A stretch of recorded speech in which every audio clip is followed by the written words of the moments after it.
რას დავდივით, იმაზე რაც ვაკეთებ და იმაზე მოკლედ დროში. შეიძლება მართლაც ევროპას გავავოცოთ. Поздравляю весь личный состав. კარგი მანევრია ძალიან. დიაბოლობაში გადაცემდა.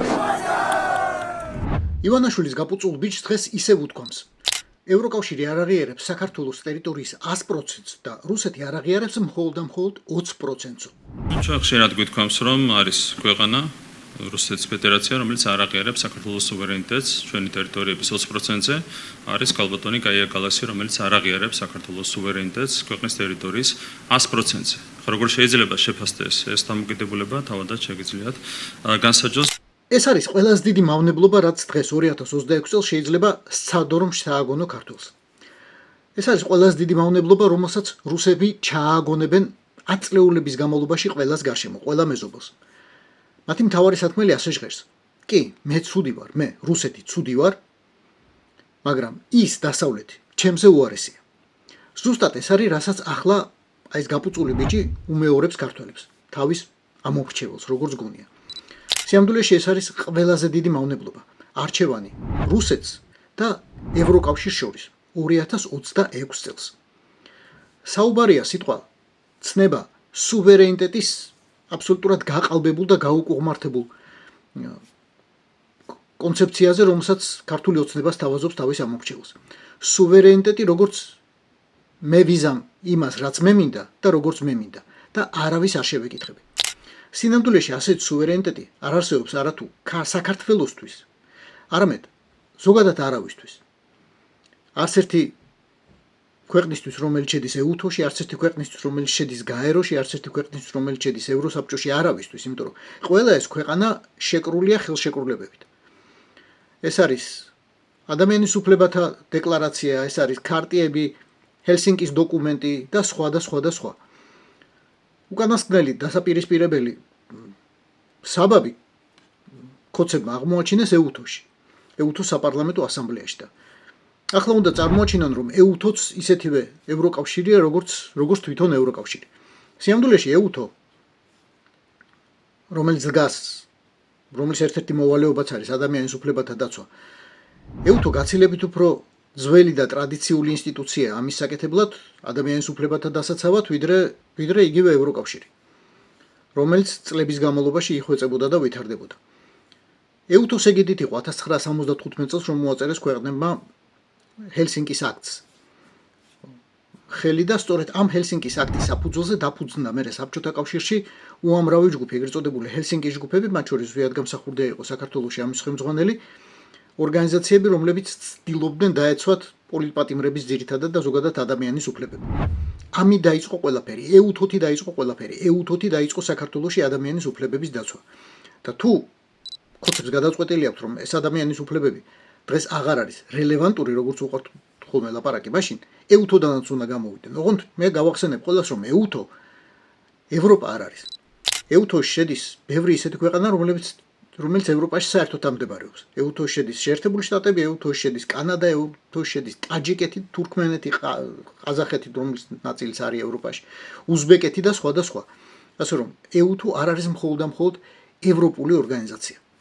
მაგრამ თუ კი ეუთოსთან ერთად ეუთოს ვაიგივებთ ევროკავშირთან და აი ამ ზოგად ევროპულ დილემას ვუყენებთ რატომღაც ქართველებს, აუცილებლად უნდა გვახსოვდეს რა როლი აქვს ევროპას დღევანდელი საქართველოს არსებობაში, დღევანდელი საქართველოს შექმნასა და შენარჩუნებაში.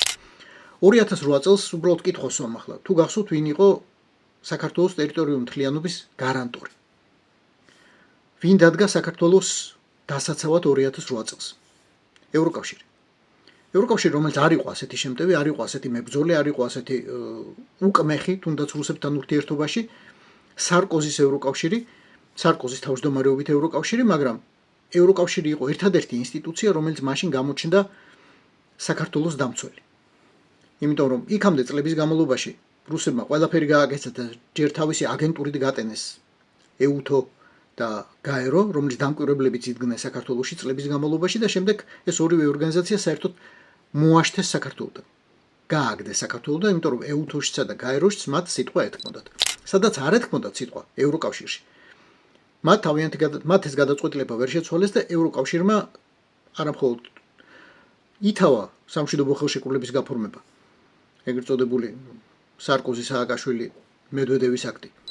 არამედ გამოგზავნა საქართველოში დამკვირვებლები, რომლებიც დღემდე საქართველოში არიან. დღემდე იმყოფებიან და უბრალოდ დაფიქრდით რეებს ჩაიდნენ რუსები, ეს დამკვირვებლები რომ არიყვნენ. ევროპელი დამკვირვებლები რომ არიყვნენ. ახლაც დაუფარავად ეწევიან ეგრეთ წოდებულ ბორდერიზაციას, როგორც კოცებს უყვართ ხოლმე ლაპარაკი, რაღაცა შერბილებული ტერმინია თითქოს, რბილა ჟღერს ვიდრე ანექსია და ოკუპაცია. რა მასშტაბს მიიღებდა ეს ანექსია და ოკუპაცია? ბორდერიზაცია ქოცურად და რუსულად. ევროკავშირის დამკვირვებლები რომ არიყვნენ საქართველოში, თქვენ შეგიძლიათ იქნებ არ შეგიძლიათ წარმოიდგინოთ. მე ყოველ შემთხვევაში მიჭირს წარმოდგენა რეებს ჩაიდნენ რუსები. რას აღარ ჩაიდნენ. ამიტომ დღეს არჩევანი რუსეთსა და ევროკავშირს შორის არ არსებობს. დღეს არჩევანი არის ადამიანის უფლებებსა და ადამიანის უუფლებობას შორის.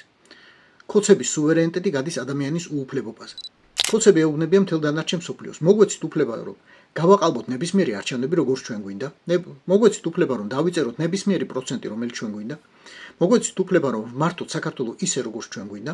მიეცით უფლება ამ ჩვენს ბრძენკაც, რომ ატრიალდოს ეს საქართველო და იმდენი ფული ხაპოს ამ საქართველოში, როგორც მას უნდა და როგორც მას მოეხასიათება და მის ხაზეინს ვლადიმერ ვლადიმიროვიჩს.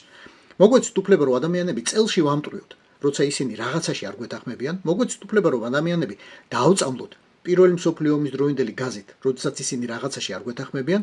მოგვეცით უფლება, რომ ყველანი ციხეში ჩავყაროთ. მოგვეცით უფლება, რომ ოპოზიცია საერთოდ გავაუქმოთ, იმიტომ რომ ეს მიგვაჩნია ჩვენს სუვერენულ უფლებად. ეს არის ჩვენი სუვერენიტეტი.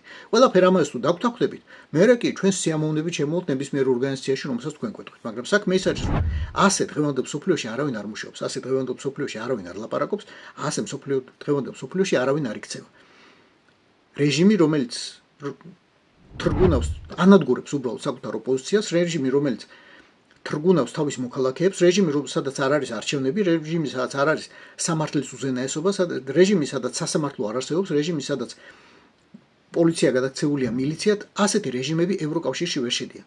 და ერთადერთი არჩევანი, რომელიც რეალურად დაუტოვა ქართულმა ოცნებამ თავის ამომრჩეველს, თავის ნახირს, არის ისევ და ისევ რუსები.